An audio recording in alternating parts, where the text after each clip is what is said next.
During my time in Melbourne, during our Patreon meet and greet, I was asked several times, is the Range Rover what you expected? And a very good question. What began as a quest to find and purchase, no matter its state, my Range Rover that I sold 30 years ago, has led me to this. Sleeping the night, curled on the back seat, to be woken by the Australian bush calls and being reacquainted with the familiar smell of gear oil. This series of videos is that story.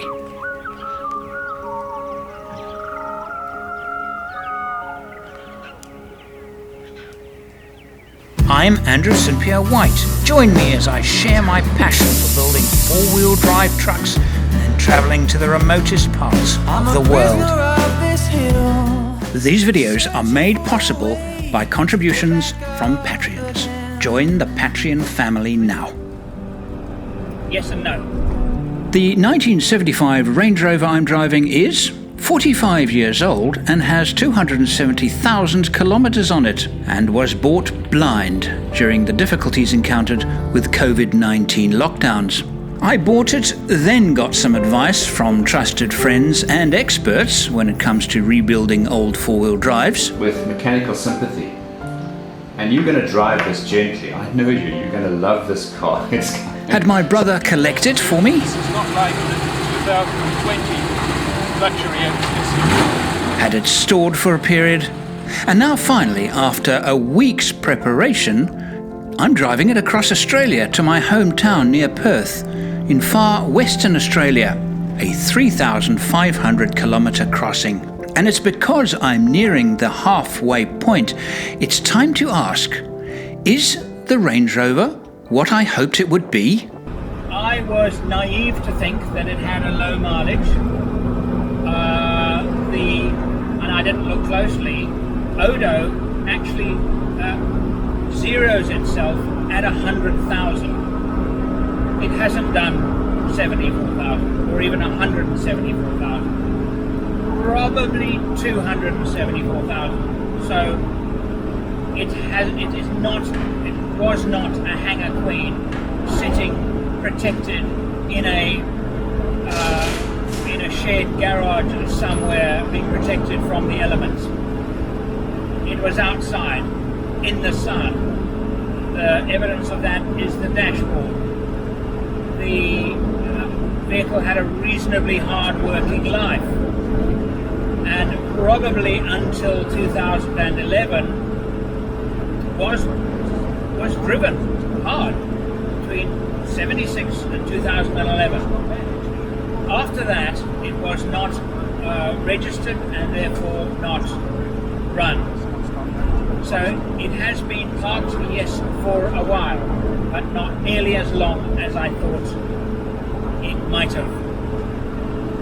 The good news is that a vehicle of this nature will rust badly, and there are many weak spots of the Range Rover that rust and rot extremely quickly, and this is better than I thought it would be by quite a long measure.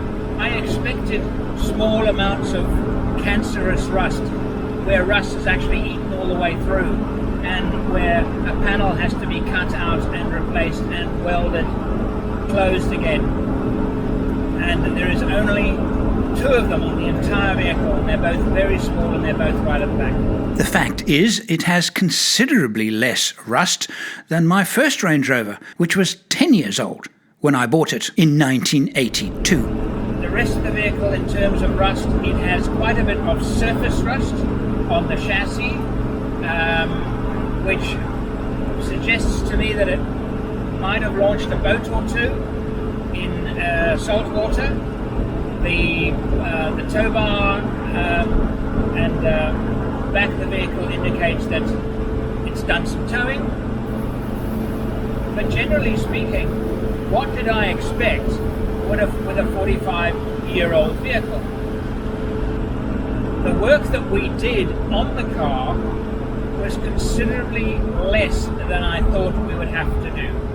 A lot less. And I think that's a result of the vehicle being well maintained during its working life.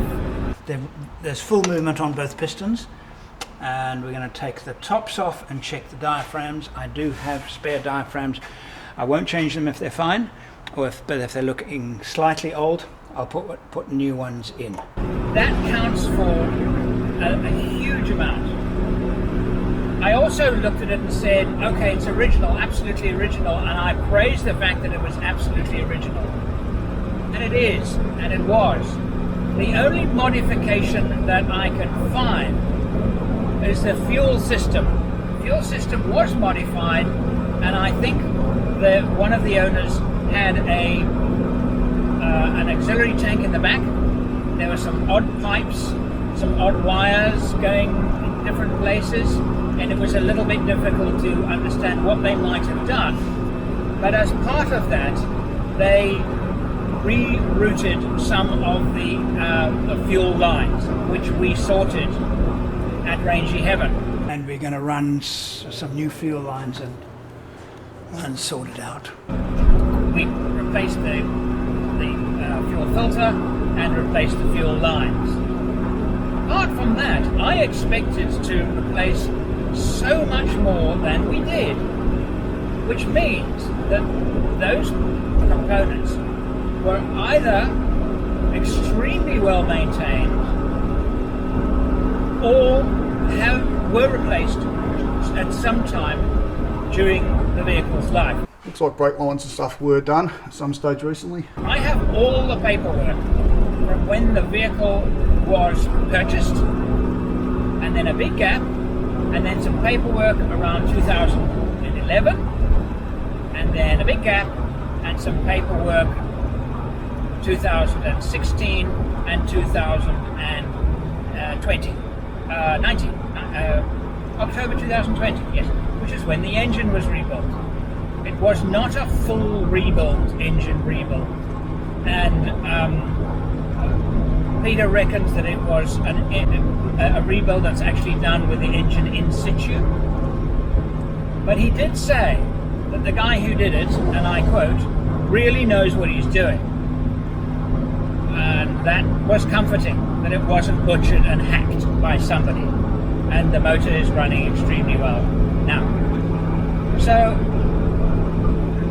at the end of the day, buying a vehicle blind, you never know what you're going to get, and there are going to be surprises, and to think that there are not going to be any surprises is naive. It is. And I don't think I was a little naive about the mileage. I was a little bit naive about that. I mean, come on, you know.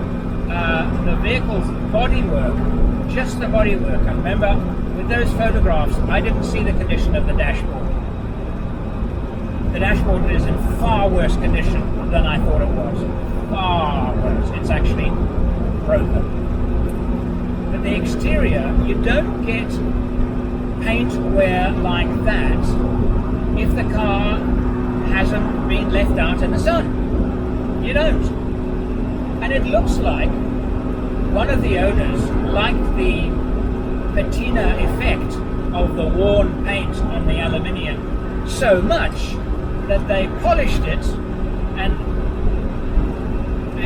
gave it an artistic look, which I guess is okay, but they didn't do the whole car. They just did bits of the car, and then they sprayed a glass lacquer over the top of it. That's why the car shines. The paint actually shines. A car left out in the sun for 20 years doesn't shine.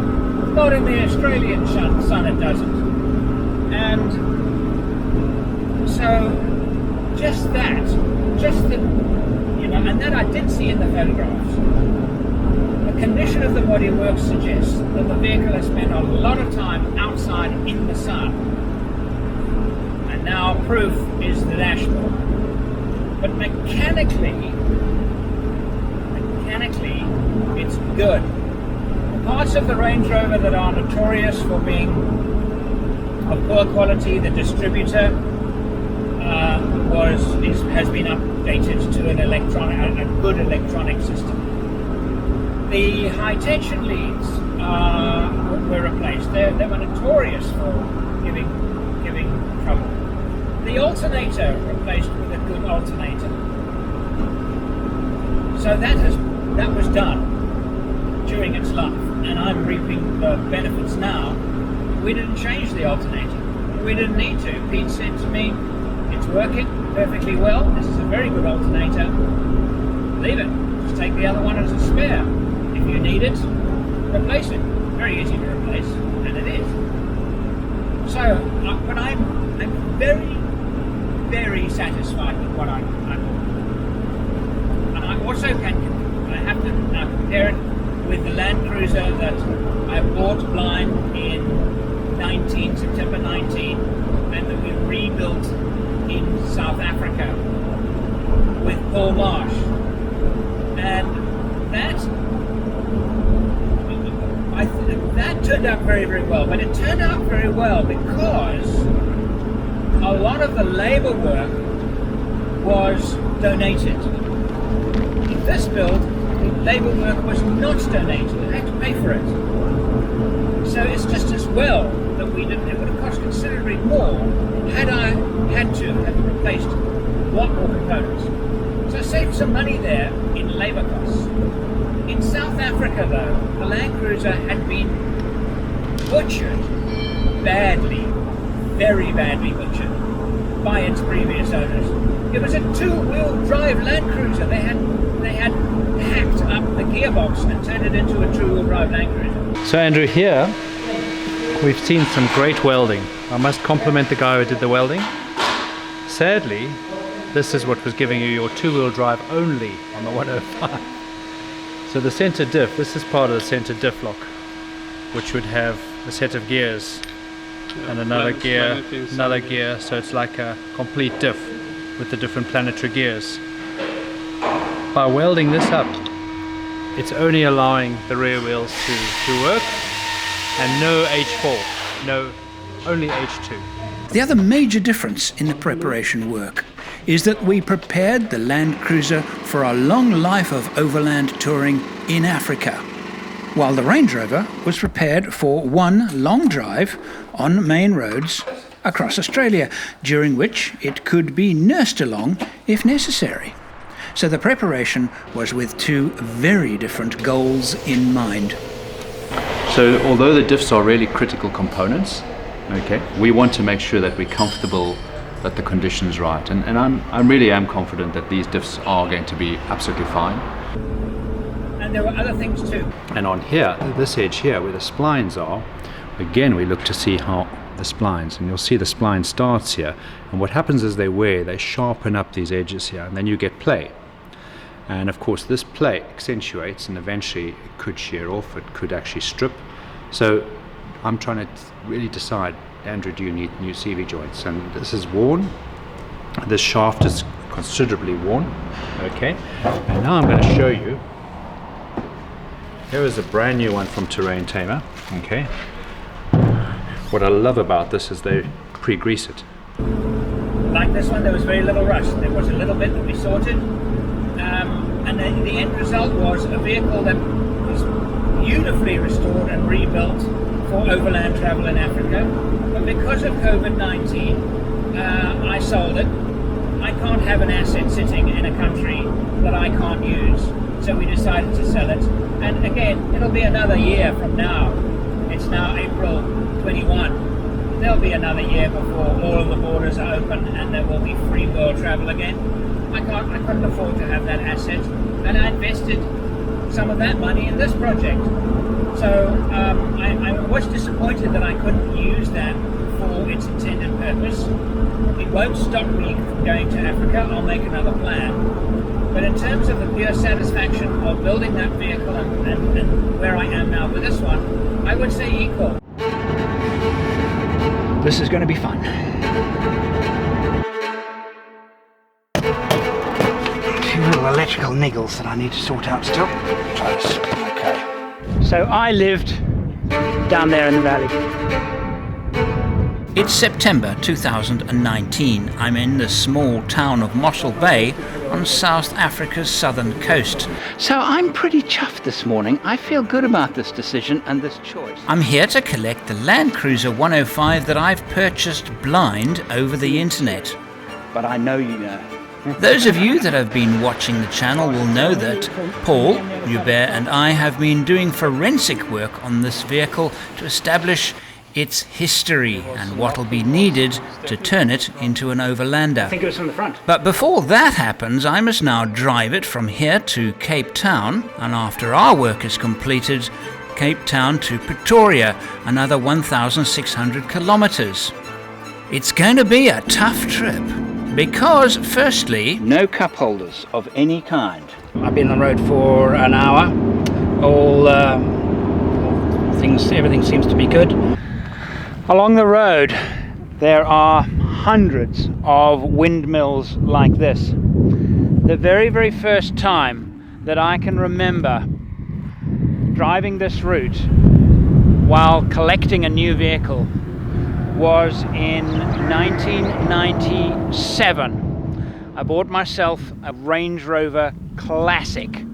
It was the final production run of Range Rover Classics, and I parked it here and filmed the windmill as it was spinning in the sunlight.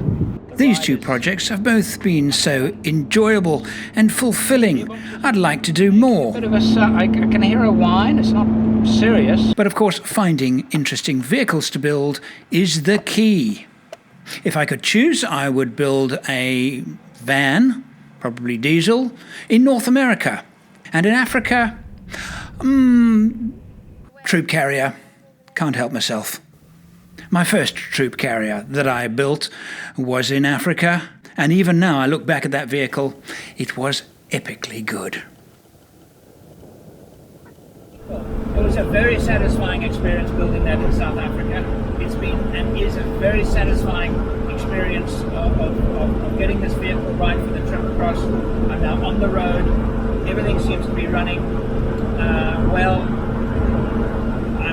And the more I drive the Range Rover, the more I'm liking it. I won't be using it for epic Australia trips. I'm not going to drive a 45-year-old vehicle into remote outback Australia. I'm not going to do it. And that's why I have a trip carrier at this moment on order that I will build. So there we are. That's my thoughts at the moment on my Range Rover. These videos are made possible by contributions from Patreons. Join the Patreon family now.